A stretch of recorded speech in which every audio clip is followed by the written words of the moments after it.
Hello everyone. This is in continuation of my previous video in which we were discussing about the portfolio allocation and how to develop an optimal portfolio. So we've discussed the theoretical part in the previous video, and now we'll apply uh, the how to actually apply this in by using with the help of Excel and how to develop an optimal portfolio. Now this is I have taken here broadly my various asset classes which I have taken. So in equity we have taken three asset classes. I have taken Nifty, mid cap, small cap. Then I have taken gold, and then I have taken debt. So, but debt is represented by government bonds. So let's assume I want to create a portfolio which is a composition of how Nifty. I want to put some mid cap. I want to miss small cap. I want to put gold, and I want to invest a part in the debt instrument. So what I've taken here is just for making a proper benchmarking. I've taken Nifty as the investment in large cap. I've taken mid cap index as a investment in my mid cap.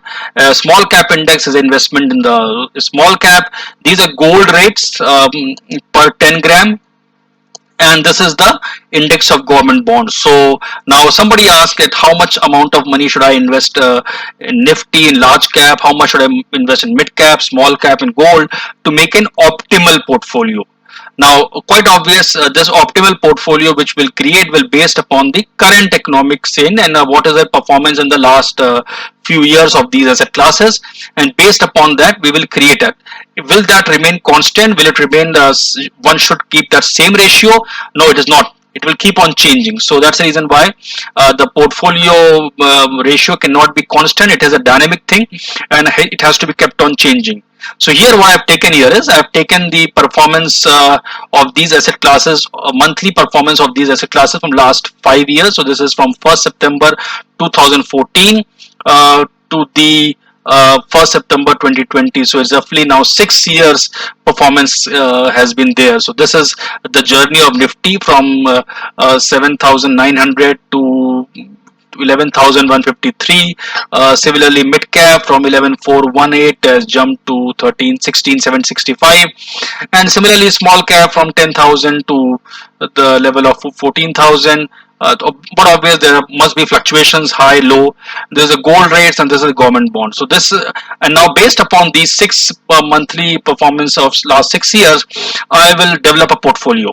Now why 6 years? I can take for 3 years, I can take for 4 years, 5 years, and the ratio will change. And how much the ratio will change. If I take last 1 year itself, the things may be different. So yes, and that is what the limitation of this building portfolio by this method, because this entire thing is based upon the historical performance, and it also based upon it what is a period of the historical performance is 1 year, 2 year, 3 year, 5 years. So it based upon the length of the historical performance which I am taking, the weights will change. So that's the limitation of this method, because this is based upon the performance of asset classes in the historical returns. So what we have done in the first case, we have computed what is called a monthly return. Simple. It is you divide, you find the monthly difference and you divide by the previous value. So you find the monthly return. So these are the monthly returns of Nifty. You drag it down here. So you compute the monthly return of mid cap. You compute the monthly return of small cap. These are the monthly return of gold, and similarly monthly returns of debt index. So these are the monthly returns we have computed for last 6 years on monthly basis. This is these are the monthly returns. Now, as we have discussed in the previous video, first we have to compute what is called as a variance covariance matrix. Now, how do I go about variance covariance matrix? Even though I've done this, I'll just show you how it is to be done. It's not very difficult. With the help of Excel, we can easily do this. Right, so how to go about this? You simply go in the data field. Here you have a data analysis, and here you have a covariance. So you click on this covariance part, and you can see here is this I have already selected here. So these are G2 to K2, this is K74. This is the data which is there.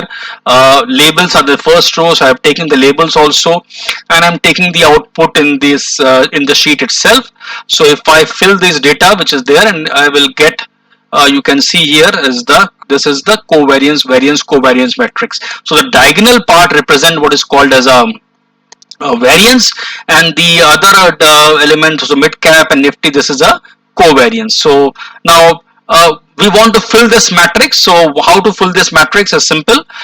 You just first of all you select this, and you select control C, and then you do control V, but just do this transpose wise. So if I do this, this is how it will come up. But now I also want to fill this sheets also. So again I will control C, I will select this part here. So I'll do control C here. Let me just select this. So I'll control C, select this. I want to paste here, but this time while I'm pasting, I have to just do one thing. Go in the paste special. In the paste special, I'll select this, skip blanks. So if I select this, and you can see the matrix is completed. So it's very simple. This value comes here, this value comes here. So this entire matrix is completed. The same thing I've done here also. And then I've also developed, created a correlation matrix. Again, if you go in the Excel part, nothing very difficult. By looking at you can see here, you can create the correlation matrix also. This gives an idea how, because you know, covariance can be any value. It can be from minus infinity to plus infinity. And that is the reason why correlation is preferred, because that the value of correlation is from -1 to +1. So interpretation becomes much simpler. So I can see here is gold is negatively correlated with Nifty, it's negatively correlated with mid cap and small cap. Even debt seems to be correlated with Nifty and mid cap in this time. Small caps also seems to be small, not so much, but it is slightly, we can say, not too much correlated with Nifty and mid cap. So this gives a bird's eye view ki how these asset classes are related to each other in this time period.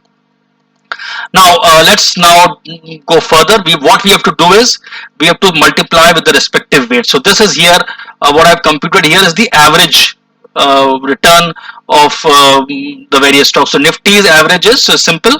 You just select, this is the performance of Nifty here in this column here. So from G3 to G74, you get the average return of Nifty, you get the average return of mid cap, you get the average return of small cap, gold, and the debt. So similarly, so mid cap is in this column, small I take the average of this column, gold I take the average of this column, and debt I take the average. So this is the monthly average returns of the various asset classes in this last 6 years is a monthly average return. So this is how it look like the last 5-6 years, especially last 1 year. Gold has given a very phenomenal return, and this is why it is getting reflected in this high value. So this is, however, this again, as I mentioned, this is based upon the past performance and depends upon the period which I have taken. If I vary this period, then these returns will vary. So I've taken a 6-year period.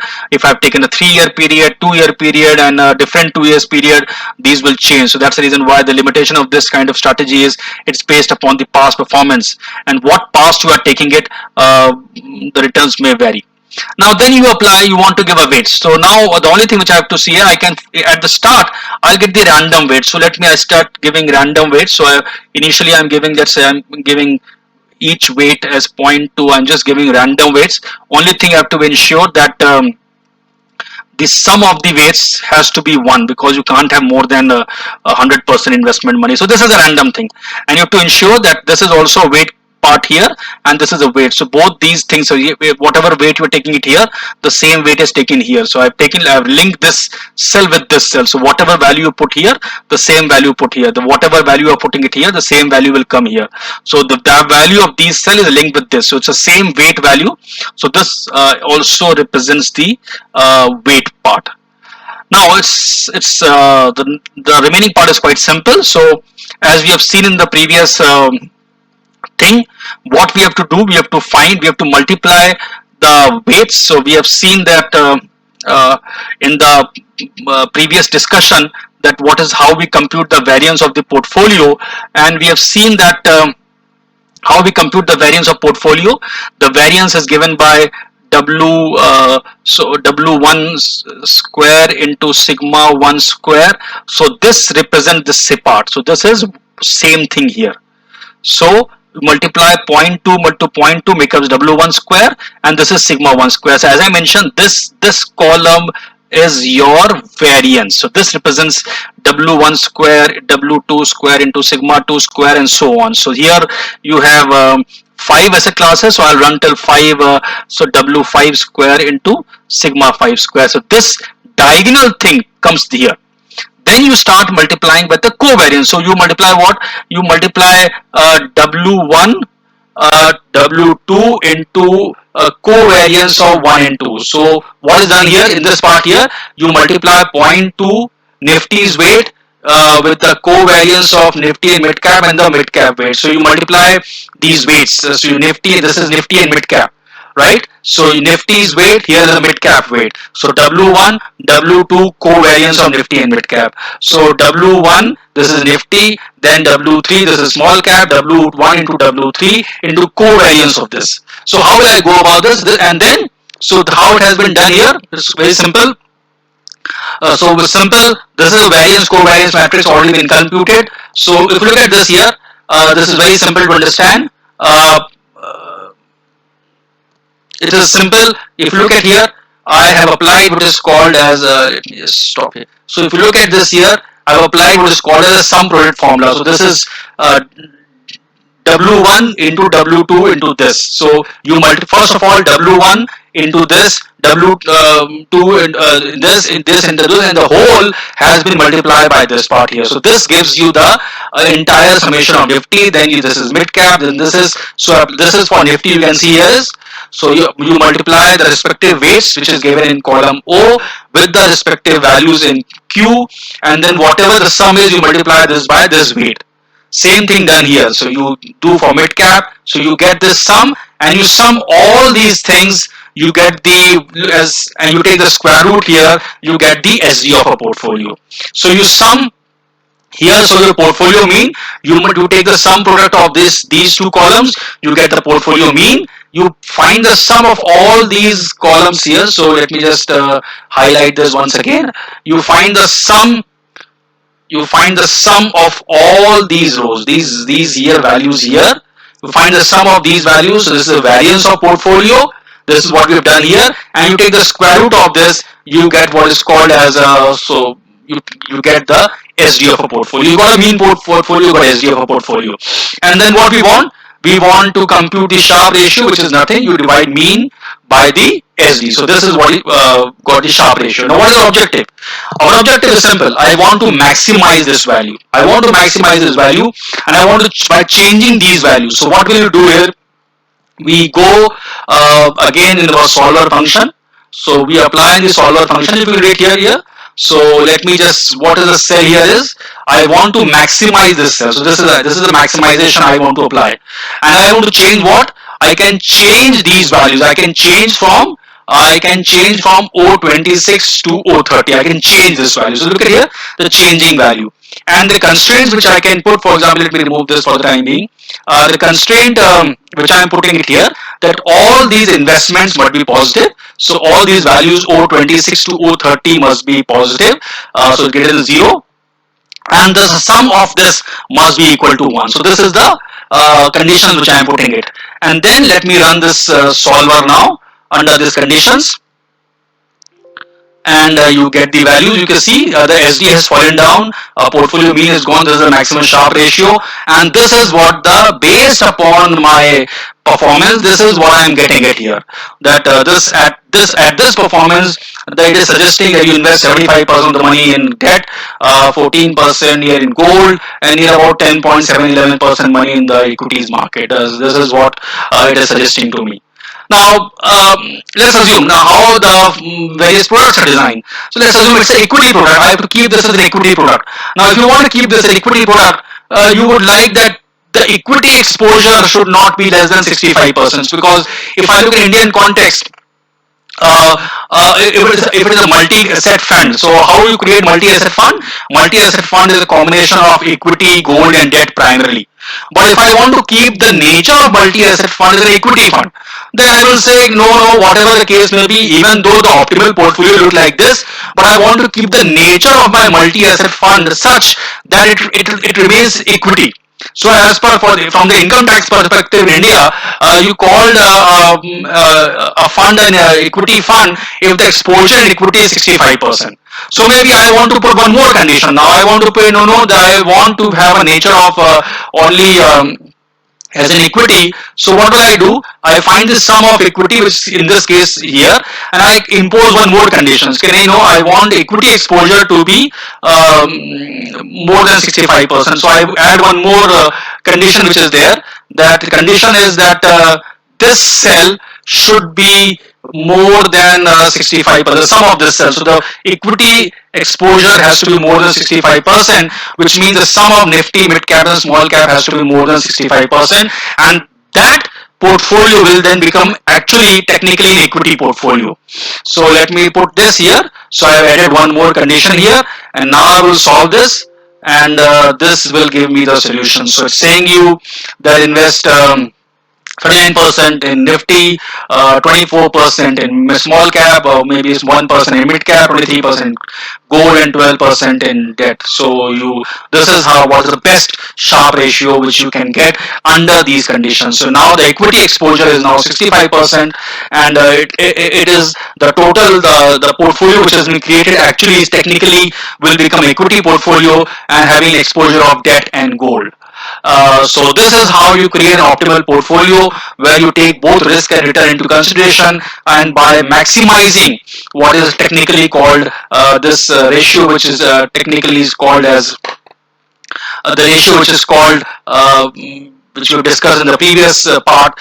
This ratio will be referred here as a Sharpe ratio. So actually what I'm doing it here, I'm maximizing this Sharpe ratio by putting some constraints. So if I let the portfolio let loose, then I can have any kind of composition in these ways, but I can put some other conditions. For example, this lately which I've done in the second example, I've restricted my portfolio to have 65% equity exposure, and then I can get this is the best optimal portfolio. So this is how it works, how you design the product for your client, and how the multi-asset and products are designed and optimal portfolio is created. As you discussed, this is based upon the limitation of this methodology is based upon the past performance, and we see past performance may or may not be repeated in future. And as we can see, because generally we expect that mid cap and small cap to give more higher return vis-a-vis gold and debt, but since this data has been incorporating last 1.5 year where the markets have crashed and gold returns have gone up, and that's the reason why this kind of variation is coming, where the returns of gold is much higher than equity return. But in the long term, we may observe that Nifty and mid cap and small cap to give you higher returns. So based upon the past performance, based upon those performance, this is giving you this return. So this is how the asset allocation is done in creating the optimal portfolio. So I hope it makes sense to you, and thank you very much for having a patience hearing.